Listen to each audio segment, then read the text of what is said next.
Très bien. Donc au passage, je vous ai publié la vidéo du cours de la dernière fois. Bon, qui n'a pas été d'une très très grande réussite, mais bon, c'est pas grave. C'est comme ça. Donc je vous invite à aller revoir justement ce qu'on a pu raconter sur ce cours. Alors, je vais lancer un stream. J'espère que la connexion sera un petit peu plus efficace que l'autre jour.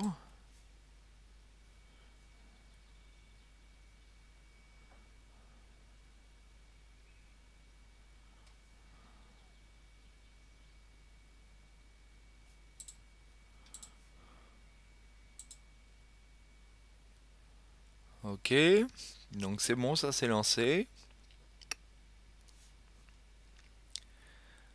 Je vous invite à rejoindre. Vous m'entendez correctement là au passage? Oui, pas de problème? Ok, c'est parfait alors. Parce qu'en faisant plein de choses en même temps. 26. Allez, encore un petit peu.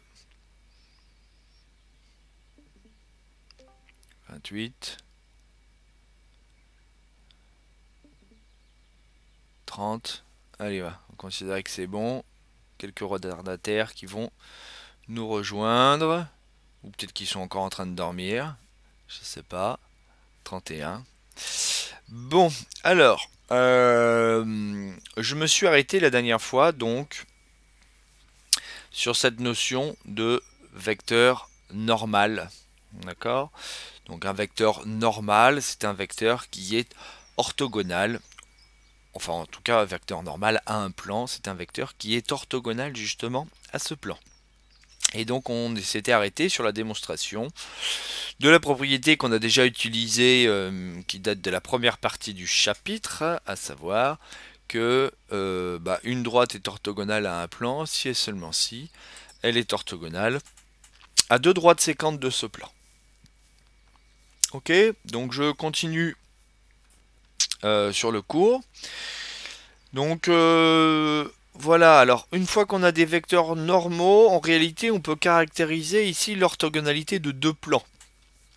D'accord, donc deux plans P1 et P2 de vecteurs normaux respectifs N1 et N2 sont perpendiculaires. Alors je rappelle, perpendiculaires parce que deux plans, quand ils sont orthogonaux, ils sont nécessairement sécants au passage. Donc ces deux plans sont perpendiculaires si et seulement si N1 scalaire N2 est égal à 0. Alors, là, l'avantage donc d'avoir cette représentation graphique, c'est qu'on arrive quand même un petit peu à voir les choses. Au tableau, c'est très compliqué de faire ce genre de représentation, même si on y arrive. Donc voilà, j'ai un premier plan ici. Alors mon premier plan, c'est le rouge. De vecteur normal N1. Alors dans ce plan, on a représenté justement deux droites qui sont ici perpendiculaires. D'accord, mais c'est pour caractériser l'orthogonalité du plan avec deux droites sécantes de ce plan-là. J'ai mon deuxième plan ici en bleu avec un vecteur normal N2. Alors il faut essayer de s'en convaincre, mais si j'ai N2 qui est orthogonal à N1, c'est-à-dire si le produit scalaire de ces deux vecteurs sont égaux à 0, en fait, les plans qui sont, alors je peux pas dire engendrés parce qu'avec un vecteur normal j'ai une infinité de plans possibles, mais si je considère un plan de vecteur normal n2 et un plan de vecteur normal n1, ces deux plans seront donc perpendiculaires. Ok, donc ça, il faut, bon, ça peut servir justement dans certaines questions de bac, voilà, dans des sujets de bac justement, pour savoir la position relative de deux plans. Donc, petite remarque, la notion de perpendicularité de deux plans est moins souple qu'avec deux droites. Alors, pourquoi? Je vous donne quelques exemples. Donc, si j'ai un plan P1 qui est perpendiculaire à un plan P2, une droite D3 de P1 peut être parallèle à une droite D4 de P2. C'est-à-dire que si j'ai deux plans justement bon, perpendiculaires ou orthogonaux, peu importe. C'est pas parce que deux plans sont orthogonaux que n'importe quelle droite de l'un est orthogonale à n'importe quelle droite de l'autre. Ça, c'est pas tout à fait vrai. Et donc là, je provoque un tout petit peu, c'est-à-dire que j'obtiens exactement la situation quasiment contraire. Hein. Au lieu d'être perpendiculaire ou orthogonale, je suis même parallèle. Alors il suffit d'aller voir, regardez cette droite ici à cet endroit-là. Hein, elle est contenue dans mon premier plan. Et cette droite-là, elle est contenue dans mon deuxième plan. Mes deux plans sont orthogonaux. Pourtant, ces deux droites, elles sont parallèles. Donc, en fait, de manière générale, il faut se méfier justement des affirmations qu'on pourrait donner intuitives en pensant dans le plan. Raisonner dans l'espace et raisonner dans le plan, c'est vraiment deux choses différentes et on a des propriétés qui sont vraies dans le plan, qui ne sont plus vraies dans l'espace et à contrario des propriétés qui peuvent être vraies dans l'espace et qui n'ont pas d'équivalent, on va dire, dans le plan plutôt. Et donc, deuxième exemple, si j'ai un plan justement qui est perpendiculaire à deux plans P1 et P2, d'accord, alors les plans P1 et P2 ne sont pas nécessairement parallèles entre eux. D'accord.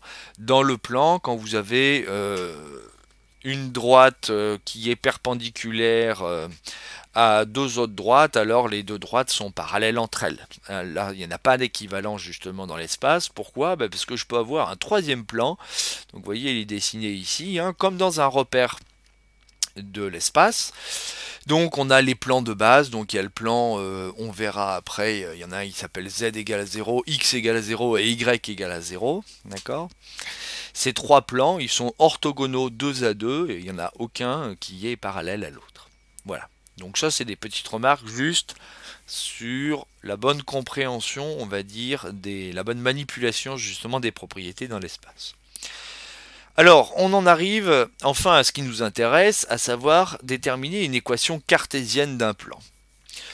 Donc, je répète, hein, dans le plan, donc l'année dernière, en classe de première, vous avez déterminé des équations cartésiennes de droite sous la forme ax plus by plus c est égal à 0. En application du produit scalaire. Ici, on est en 3 dimensions, donc vous voyez l'équation cartésienne, elle va s'écrire sous la forme ax plus by plus cz plus d est égal à 0. J'ai une troisième coordonnée, forcément, et donc ça rajoute une quatrième constante. La seule différence, c'est que ici, en rajoutant une dimension, je vais donc caractériser un plan. Et donc c'est a priori la manière, enfin c'est une manière très pratique justement de manipuler les plans et de caractériser les plans par leur équation cartésienne. Alors, donc une équation cartésienne d'un plan est de la forme ax plus by plus cz plus d est égal à 0 avec abcd 4 réels et abc non tous nuls.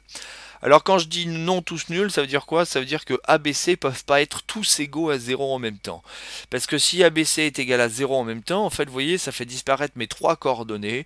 Et ce que je récupère, c'est soit l'espace tout entier, c'est-à-dire tout le monde, si j'obtiens une équation du type 0 est égal à 0, voilà. Soit j'obtiens une équation du type 1 est égal à 0, auquel cas j'ai l'ensemble vide. Bon, c'est... considérations-là ne sont pas très intéressantes. Elles sont intéressantes d'un point de vue des équations pures, mais ici, nous, on essaye de caractériser des plans. Donc, les trois valeurs, les trois constantes A, B et C ne peuvent pas être nulles en même temps. Et ce qui nous intéresse surtout là-dedans, c'est dire que dans cette équation cartésienne, les coefficients A, B, C sont justement les coordonnées d'un vecteur normal au plan P. D'accord ? Alors ici, on a bien... c'est pas explicitement écrit de cette manière, enfin c'est pas l'équivalence n'est pas explicitement écrite. Mais ce qu'il faut bien comprendre, c'est que si j'ai une équation cartésienne de plan de ce type-là, alors j'ai un vecteur normal justement pour le plan P. Et réciproquement, si j'ai un plan de vecteur normal n de coordonnées ABC, alors je sais qu'il admet une équation de ce type-là. La seule chose qui nous restera à déterminer, c'est la valeur de la constante D. Alors, de la même manière qu'avec les équations paramétriques de droite, déterminer les équations cartésiennes de plan, à mon sens, ici, donc je fais la démonstration, mais une fois de plus, c'est la méthode qu'il faut appliquer pour déterminer des équations cartésiennes de plan. Donc, sûrement dans le manuel, ils n'appliquent pas cette chose-là. Ils doivent utiliser justement cette propriété avec le vecteur normal et ensuite déterminer la valeur de la constante d. Moi, ce que je propose, c'est en fait de tout faire d'un coup et de traiter tout ça par équivalence. Et honnêtement, ça ne rajoute quasiment, enfin, vous voyez la longueur de la démonstration, hein, j'ai une ligne de, on va dire, d'hypothèse, et puis la démonstration, elle se fait en 2 lignes. Ok, donc ça n'est pas très compliqué de le refaire dans les exemples, et je répète, tous les coefficients A, B, C, D, les coordonnées du point A, la XA, YA, ZA, etc., dans les exercices, tout ça, ce sont des nombres. D'accord? Donc en fait, ça n'est pas compliqué. Alors, comment faire, donc comment obtenir cette équation cartésienne? Eh bien, on a la caractérisation justement d'un plan à partir de son vecteur normal, comme l'ensemble des points M, tels que AM scalaire n est égal à 0. Donc c'est l'ensemble des points dont, on va dire, dont le vecteur AM est orthogonal au vecteur n. Alors, j'ai une petite remarque à faire tout de même. Notez bien que pour déterminer une équation cartésienne de plan, j'ai besoin d'un point du plan, nécessairement. Si j'ai pas de point, je ne peux pas caractériser justement correctement mon plan. J'ai besoin d'un point et d'un vecteur normal. Donc si vous voulez, dans le chapitre précédent, on avait besoin pour une droite d'un point, un vecteur directeur, ou pour un plan, un point et 2 vecteurs directeurs. Ici, j'ai besoin d'un point et de un seul vecteur normal. En termes de quantité d'informations, j'ai gagné, hein, d'accord? Parce que ici, j'ai moins, si vous voulez, il n'y a que 3 nombres, alors que pour un couple de vecteurs directeurs, il m'en fallait 6. Hein. Voilà. Alors une fois qu'on a utilisé cette caractérisation là, en fait il n'y a plus grand chose à faire, il suffit de calculer les coordonnées du vecteur AM. Donc si M a pour coordonnées x, y, z, les coordonnées du vecteur AM c'est x moins xa, y moins yka et z moins za. Et je dois faire le produit scalaire avec n, et évidemment ici j'utilise la définition analytique du produit scalaire. Donc je vais faire a fois la première coordonnée x moins xa, plus b fois y moins yk, plus c fois z moins za est égal à 0. Et en fait, si vous voulez, dans tout ce calcul-là, je vais développer chacun des coefficients pour obtenir ma première partie ax plus by plus cz. Et la constante d, en fait, c'est tout le reste, tout ce qui est nombre, en fait. Hein. Donc le d, si on l'écrit correctement, c'est moins axa, hein, en développant cette chose-là, moins byk, moins cza. Alors, de manière évidente, mais je préfère le dire, c'est hors de question de retenir cette formule, à mon avis. Hein. D'accord? Même pour les gens qui utilisent la propriété comme dans le manuel, justement. Et pour déterminer la valeur de la constante d, en fait, on remplacera les coordonnées x, y, z, justement, par les coordonnées du point A. D'accord? Donc je vous ferai 2 exemples quand je ferai des corrections d'exercice. Alors, dernière remarque, l'équation cartésienne d'un plan, elle n'est pas unique. Alors pourquoi? Parce que quand j'ai un vecteur normal à un plan, tout vecteur collinaire reste un vecteur normal. Donc ça, j'ai une première infinité justement de vecteurs normaux à choisir. Et ensuite, suivant le point A justement du plan P que je vais choisir, j'obtiendrai évidemment une équation cartésienne différente. Ça, c'est la première vision, on va dire, en termes d'hypothèse. Après, on peut encore voir les choses aussi autrement à l'intérieur de cette équation-là. Si je considère vraiment cet objet comme une équation, je peux multiplier à gauche et à droite par des nombres non nuls, ou je peux diviser également à gauche et à droite par des nombres non nuls. Ça ne modifie pas justement l'équation. Donc là, vraiment au sens équation pure et dure. Alors vous verrez que vous en servirez de temps en temps, par exemple si A, B, C sont des nombres qui sont écrits sous forme fractionnaire, c'est quand même pas très agréable de manipuler des écritures fractionnaires, on préfère avoir des nombres entiers. Donc si vous avez du 1/2 plus 1 tiers plus, j'en sais rien, 1 quart, vous allez tout multiplier par 12 et vous obtiendrez quand même une équation cartésienne du plan, et en plus un peu plus pratique justement à manipuler. Alors, allons-y, quelques exemples justement, et donc ce sera la fin du cours. Alors c'est a priori c'était fait comme exercice, mais vu ce qui s'est passé la dernière fois, en fait, je vais peut-être le faire directement, ce sera plus simple. Donc je vous invite quand même à le faire, à faire les calculs, on va dire sur papier, hein. Donc déterminer l'équation cartésienne du plan P1 de vecteur normal n de coordonnées 2, moins 3, moins 1 et passant par le point A de coordonnées 2, moins 2, 5. Donc là c'est la situation vraiment de base, j'ai un point du plan et j'ai un vecteur normal. Donc je répète, moi je détermine les équations cartésiennes en redémontrant si vous voulez en utilisant directement le produit scalaire. Donc un point M de coordonnées x, y, z appartient au plan P1 si et seulement si le vecteur AM scalaire n est égal à 0. Alors ça évidemment il va falloir le retenir, hein. Il y a quand même une petite partie à mémoriser. Donc si et seulement si, alors coordonnées du vecteur AM, en général quand j'écris, le problème c'est que vous voyez ici on ne peut pas écrire les coordonnées. Donc en général ce qu'on fait c'est qu'on écrit à côté, on calcule les coordonnées séparément avant d'appliquer cette chose là. Donc AM c'est donc x moins 2 parce que le point A pour coordonnées 2 moins 2 5. Donc x moins 2, y plus 2, z moins 5, ça n'est pas très compliqué. Et mon vecteur normal il a pour coordonnées 2 moins 3 moins 1. Donc je fais 2 fois x moins 2 plus moins 3 fois y plus 2. Attention au signe évidemment ici. Plus moins 1, donc dernière coordonnée du vecteur n, fois z moins 5. Alors si je donne cet exemple, c'est pour que vous compreniez justement quel est l'avantage de refaire la démonstration plutôt qu'appliquer la formule. Donc désolé Sarah, mais de temps en temps, en science, il vaut mieux quand même réfléchir plutôt que appliquer les formules sans réfléchir, comme vous me disiez mardi dernier pour la SI. Donc ici je vais donc développer, j'ai donc 2x moins 3y moins z, ça c'est ma première partie, et voyez ensuite hein, tout le reste ce sont des constantes, ce sont des nombres, donc 2 fois moins 2 moins 4, ensuite j'ai moins 3 fois 2 ça fait moins 6, et le dernier moins 1 fois moins 5 fait donc plus 5. Donc voyez la formule hein, dans le cours que je viens de donner ici, j'ai un petit problème, voilà, moins xa moins bya moins cza, quand on le fait concrètement dans les exercices, en fait, ce sont des valeurs numériques, hein, complètement. Hop là, donc ça met un petit peu de temps avant d'afficher mes équations. Donc ici, il ne me reste plus qu'à calculer justement cette dernière constante. Donc ici, ça me fait donc moins 5. Donc une équation cartésienne du plan P1 et 2x moins 3y moins z moins 5 est égal à 0. Donc a priori, ici, ça ne devrait pas être...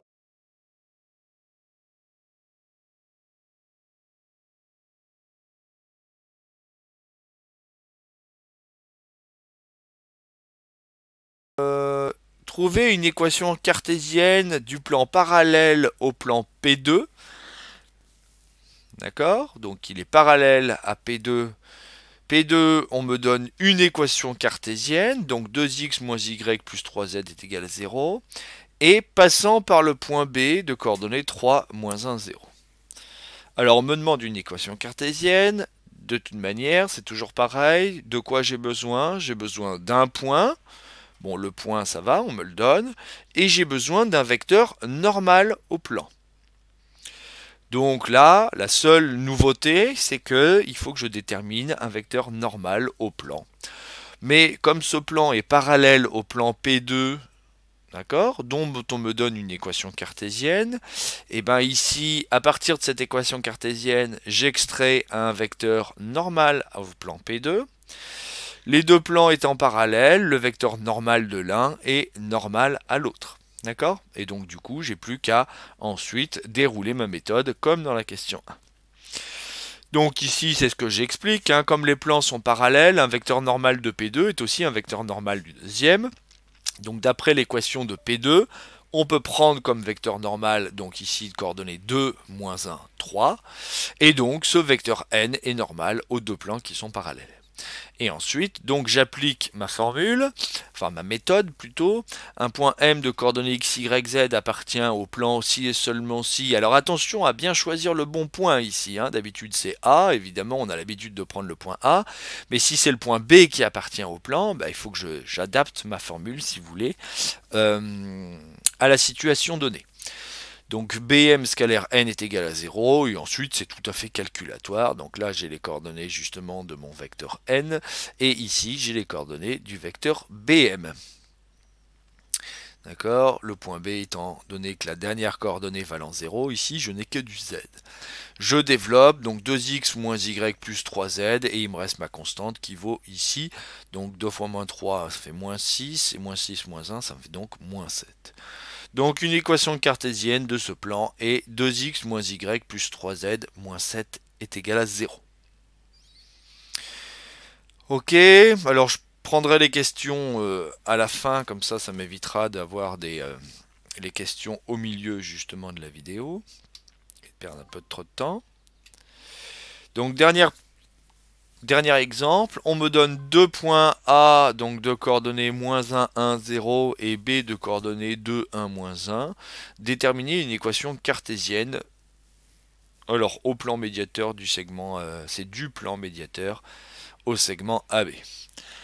Alors je rappelle, le plan médiateur, hein, c'est l'équivalent de la médiatrice dans le plan. Donc ici j'ai un segment AB. Le plan médiateur, c'est le plan qui est donc orthogonal au segment AB en son milieu. Il est donc perpendiculaire d'ailleurs au passage. Hein. Alors, eh ben même chose, j'ai besoin d'un point pour mon plan. Monsieur, Oui. si je peux me permettre, ça fait 5 minutes que vous n'avez pas parlé et. Enfin, on n'avait plus le son pendant 5 minutes et. Ah, c'est revenu. Votre stream est coupé. Ouais, le stream est coupé, ça j'ai vu effectivement. Donc ça je vais le relancer.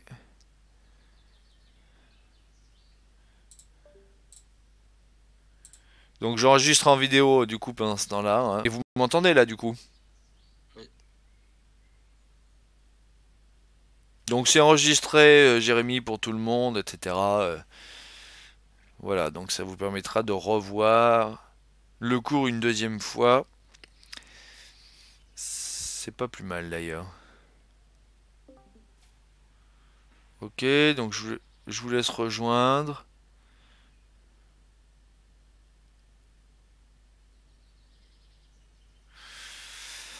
Donc je sais pas où est-ce que je me suis arrêté au passage. Jérémy, je me suis arrêté où?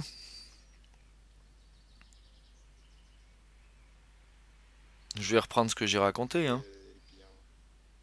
Question 1, question 2, question 3 de l'exemple. Vous étiez encore question. Encore ça a coupé. Ok. Vous étiez en train de finir. Est-ce qu'il y a des questions sur la première partie justement, sur l'application, Jérémy? Ou les autres d'ailleurs. Bon, je vais reprendre la question 2. Alors, la question 2, je répète, on me donne une équation cartésienne. Alors, déterminer l'équation cartésienne du plan parallèle au plan P2 dont on donne l'équation cartésienne et passant par le point B. Donc, je vais le faire peut-être un tout petit peu plus rapidement parce que c'est déjà enregistré une fois. Ce dont j'ai besoin, je répète, c'est un point de mon plan, donc ça c'est bon, c'est le point B. Et ensuite, ce dont j'ai besoin pour déterminer une équation cartésienne, c'est d'un vecteur normal. Alors pour un vecteur normal ici, en fait ce qu'on va faire, c'est que vu que P2, je connais une équation cartésienne, à partir de cette chose-là, je sais très facilement, je dis bien très facilement, extraire un vecteur normal. Ça coûte quasiment rien, il suffit d'aller lire les coefficients. Donc ici, 2, moins 1, 3. Donc j'extrais un vecteur normal, ensuite le deuxième plan est en parallèle, un vecteur normal du premier et normal au deuxième, et donc voilà, ensuite j'ai plus qu'à dérouler la méthode, hein, comme à la question 1. Donc c'est ce que j'explicite ici, hein. Donc j'extrais un vecteur normal du premier plan, donc P2. Ici, les deux plans ensuite étant parallèles, eh ben, le vecteur normal n est aussi normal au deuxième. Et donc j'applique la méthode. Un point M de coordonnées x, y, z appartient au plan. Si et seulement si, alors attention ici, le point qui appartient au plan, c'est le point B. On a tendance à mettre systématiquement AM, mais non, ça dépend justement du contexte. Ici, hein, le point B appartient au plan. Donc c'est donc le point B. Donc BM scalaire n est égal à 0. Ensuite, je calcule les coordonnées du vecteur BM et je calcule le produit scalaire avec le vecteur n et j'obtiens directement l'équation cartésienne du plan. Ok? Et donc, dernière question, dernier exemple, je donne les coordonnées de deux points A et B et on me demande de déterminer une équation cartésienne du plan médiateur au plan. Hop, on va sauvegarder cette chose-là. Du plan médiateur au segment AB. Donc je rappelle, le plan médiateur, c'est le plan qui est perpendiculaire au segment en son milieu. Donc pour déterminer une équation cartésienne, j'ai besoin d'un point du plan, donc il va falloir que je le trouve, et j'ai besoin d'un vecteur normal à ce plan. Alors, je vais commencer par le vecteur normal parce que c'est là où c'est le plus facile. En fait, pour le plan médiateur au segment AB, bah, un vecteur normal, c'est justement le vecteur AB. D'accord? Il me reste une deuxième chose à déterminer, c'est un point du plan. Alors, vu que le plan médiateur est perpendiculaire au segment AB en son milieu, eh ben, je calcule les coordonnées du milieu du segment AB, ça me donnera justement un point du plan. D'accord? Donc je rappelle la formule, alors j'ai l'impression que c'est en train de sauvegarder, oulala, j'aurais jamais dû faire ça en même temps. Euh, donc la formule pour calculer les coordonnées du milieu, je rappelle, hein, c'est xa plus xb sur 2, donc ça fait moins 1 plus 2 sur 2, ça fait donc 1 demi. 1 plus 1 sur 2, ça fait donc 1, et 0 plus moins 1 sur 2, ça donne donc moins 1 demi. Alors j'aimerais bien que ça sauvegarde ou que je puisse descendre juste mon affichage, mais voilà, j'aurais pas dû faire ça non plus.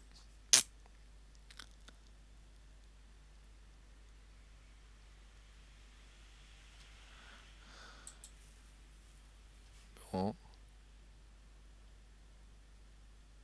C'est bon? Le stream n'a pas coupé. Il est encore là.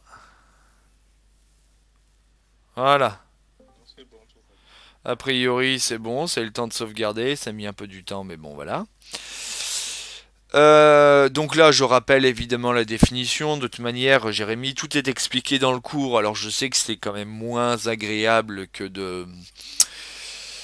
d'avoir un cours avec quelqu'un qui parle, mais a priori, c'est quand même plutôt bien expliqué. Donc ici, je calcule les coordonnées du milieu I du segment AB, hein, donc c'est ce que je viens de faire à l'oral, et je calcule les coordonnées du vecteur AB, vecteur donc normal. Et donc mon point M de coordonnées x, y, z, il appartiendra au plan P3, si et seulement si, alors cette fois-ci, c'est IM scalaire AB qui est égal à 0.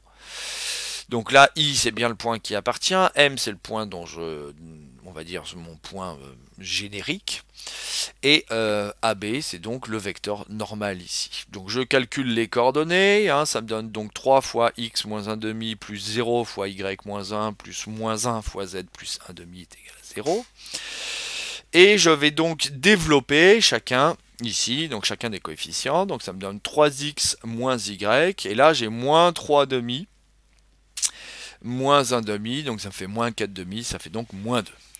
Au passage, petite remarque, hein, si ici j'avais gardé justement des coefficients sous forme en écriture fractionnaire, même des vraies fractions, on aurait pu multiplier donc toute l'équation justement par un nombre pour obtenir des nombres en des coefficients entiers. Hein. Donc une équation cartésienne de P3 ici est 3x moins z moins 2 est égal à 0. Voilà. Alors, il faudra faire des exercices, mais est-ce qu'il y a des questions sur ce que je viens de raconter?